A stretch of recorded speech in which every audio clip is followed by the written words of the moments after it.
తిరోగమనంలో కనిపిస్తూ ఉన్నాయి. కేవలం ఒకే ఒక్క వ్యక్తి మారాడు ముఖ్యమంత్రి, ఒకే ఒక పార్టీ మారింది, వైఎస్ఆర్సీపీ పక్కకు పోయి టీడీపీ వచ్చింది, తేడా అంతే. ప్రతి వ్యవస్థ తిరోగమనం, ప్రజలకు అంతవరకు అందుతూ ఉన్న ప్రతి పథకం రద్దు, వీళ్ళు చేస్తామన్న ప్రతి పథకము మోసం, అబద్ధం.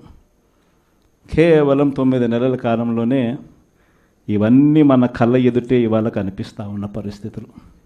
నేను అందుకనే చెప్తా ఉన్నా, ఈరోజు ఓడిపోయినా కూడా చెప్తా ఉన్నా, మనకి ఇంతకుముందు 50% ఓట్ షేర్ వచ్చింది. ఈ ఎన్నికలు అయిపోయేసరికి మన ఓట్ షేర్ 40%. ఒక 10% ఓట్ షేర్ మనకు రావాల్సింది రాకుండా పోయింది. కారణం ఆ రోజు కేవలం మీ జగన్ అబద్ధాలు చెప్పలేకపోయాడు, అదొక్కటే కారణం. కానీ నేను చెప్తా ఉన్నా, మీ జగన్ అబద్ధాలు చెప్పలేకపోయాడు కాబట్టి అధికారానికి మనం దూరం అయ్యాం. కానీ అధికారానికి దూరం అయినా కూడా మీ జగన్ మీ గుండెల్లోనూ మీ మనసుల్లోనూ లీడర్ అంటే ఇలా ఉండాలి అని చెప్పి మాత్రం ముద్ర వేయగలిగాడు. కారణం ఏమిటంటే రాజకీయాల్లో ఉన్నప్పుడు విలువలు ఉండాలి. రాజకీయాల్లో ఉన్నప్పుడు విశ్వసనీయత అన్న పదానికి అర్థం తెలియాలి. ఈ జగన్, మీ జగన్ మరో 30 సంవత్సరాలు రాజకీయాల్లోనే ఉంటాడు. ఈరోజు తెలుగుదేశం పార్టీ కార్యకర్తలు, తెలుగుదేశం పార్టీ నాయకులు ఏ ఒక్కరూ కూడా ఏ ఇంటికి వెళ్ళే పరిస్థితి లేదు.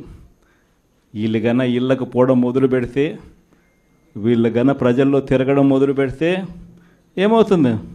ఆ ఇంట్లో నుంచి ఆ చిన్నపిల్లలు మొదలు పెడతారు. ఏమంటారు? నా 15,000 ఏమైంది, నా 15,000 ఏమైంది, నా 15,000 ఏమైందని. ఆ ఇంటికి వెళ్ళినప్పుడు ఆ ఇంట్లో ఆ చిన్నపిల్లల తల్లులు, ఆ పిన్నమ్మలు అడుగుతారు, ఏమని? నా 18,000 ఏమైంది, నా 18,000 ఏమైంది, నా 18,000 ఏమైందని. ఆ ఇళ్ళకు పోతే ఆ అమ్మలు, ఆ పిన్నమ్మల అత్తలు, వాళ్ళ అమ్మలు వాళ్ళేమడుగుతారు?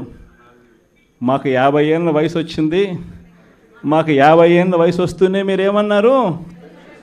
మా 48,000 ఏమైంది, మా 48,000 ఏమైంది, మా 48,000 ఏమైంది అని అడుగుతారు. ఆ ఇళ్ళకు పోయినప్పుడు ఆ రైతులు ఏమడుగుతారు? మా 20,000 ఏమైంది, మా 20,000 ఏమైంది, మా 20,000 ఏమైంది అని అడుగుతారు. ఆ ఇళ్ళల్లో నుంచి ఆ 20 ఏళ్ళ పిల్లాడు, ఆ పిల్లాడు ఉద్యోగం వెతుకుతా ఉన్న ఆ 20 ఏళ్ళ పిల్లాడు ఏమంటాడు? నా 36,000 ఏమైంది, నా 36,000 ఏమైంది, నా 36,000 ఏమైంది అని.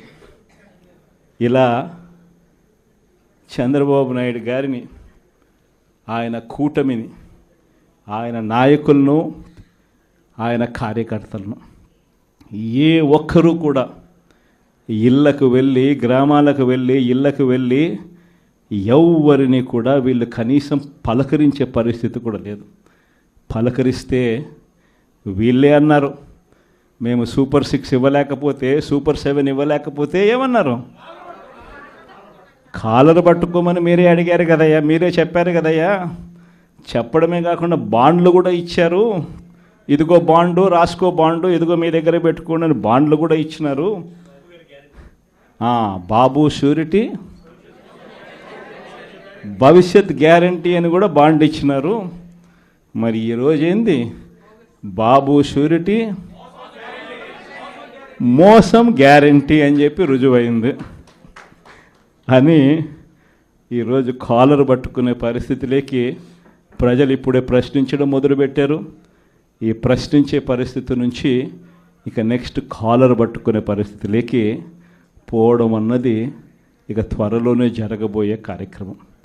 నేను ఇవాళ మీ అందరికీ కూడా ఈ విషయాలన్నీ ఎందుకు చెప్తున్నానంటే, అన్ని రకాలుగా ఈ ప్రభుత్వం ఫెయిల్ అయిపోయింది. ఈరోజు ఈ ప్రభుత్వంలో జరుగుతూ ఉన్నది ఏమిటి అని అంటే, స్కాములు తప్ప ఇంకా ఏమీ జరగడంలో. ఈరోజు రాష్ట్రంలో ఒక ముఖ్యమంత్రిగా ఒక పాలన సాగించేటప్పుడు ఒక పార్టీ అధికారంలో ఉండి పాలన సాగించేటప్పుడు ప్రతి పార్టీకి కానీ లేకపోతే ప్రతి ముఖ్యమంత్రికి కానీ ఆ ప్రతి నాయకుడికి కానీ ఆ పార్టీకి సంబంధించిన ప్రతి నాయకుడికి కానీ ఏమనిపించాలి? అదిగో మా నాయకుడు కాలర్ ఎగరేసుకొని చెప్తున్నాం, తన పలానావాడు మా నాయకుడు అని చెప్పుకునే పరిస్థితి ఉండాలని ప్రతి నాయకుడు అనుకుంటాడు. ఈరోజు పరిస్థితి ఏమిటి? ఎందుకు వీళ్ళంతా అధికారంలో ఉన్నారు అని అంటే వీళ్ళకే తెలియదు ఎందుకు అధికారంలో ఉన్నారని. ఒకే ఒక కారణం వీళ్ళంతా అధికారంలో ఉండడానికి, అది దోచుకోవడం, దోచుకున్నది పంచుకొని తినుకోవడం. ఇది తప్ప ఇంకేమైనా కనిపిస్తూ ఉందా? ఈరోజు లిక్కర్ స్కామ్, మద్యం స్కామ్, ఇసుక స్కామ్, ఈరోజు నియోజకవర్గంలో ఏమి జరగాలన్నా, మైనింగ్ జరగాలన్నా, నియోజకవర్గంలో ఫ్యాక్టరీ నడపాలన్నా, ఈరోజు ఏది జరగాలన్నా ఎమ్మెల్యేకి ఆయనకింత ఇవ్వాలా, ఎమ్మెల్యే చంద్రబాబు నాయుడు గారికి ఇంత ఇవ్వాలా. ప్రతి విషయంలోనూ స్కామ్. నియోజకవర్గంలో యథేచ్ఛగా మన కళ్ళ ముందటనే పేకాట క్లబ్బులు జరుగుతూ ఉన్నాయి. యథేచ్ఛగా ఇవన్నీ జరుగుతూ ఉన్నాయి మన కళ్ళ ఎదుట.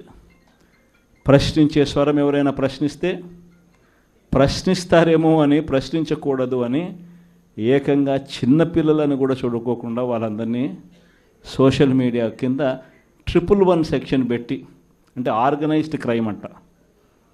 సోషల్ మీడియాలలో నువ్వు చేసే తప్పును ప్రశ్నిస్తే ఎందుకయ్యా సూపర్ 6 ఇవ్వడం లేదు, ఎందుకయ్యా సూపర్ 7 ఇవ్వడం లేదు అని చెప్పి ప్రశ్నిస్తే ఆర్గనైజ్డ్ క్రైమ్ అట.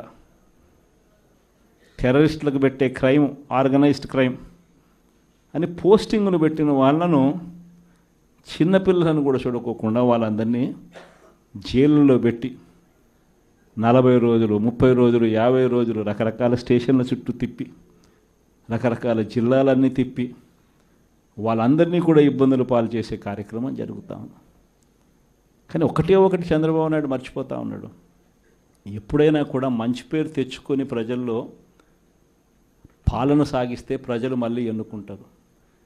కానీ ఈ మాదిరిగా పదవిని దుర్వినియోగం చేసి ఈ మాదిరిగా చేయడం మొదలు పెడితే ఇదే చంద్రబాబు నాయుడు గారికి వైఎస్ఆర్ కాంగ్రెస్ పార్టీకి చెందిన ప్రతి కార్యకర్త తరపున చెప్తా ఉన్నా, నెక్స్ట్ వచ్చేది వైఎస్ఆర్సీపీ 2, జగన్ 2 పాలన వస్తుంది. ఎవడెవడైతే ఈ మాదిరిగా చేశాడో,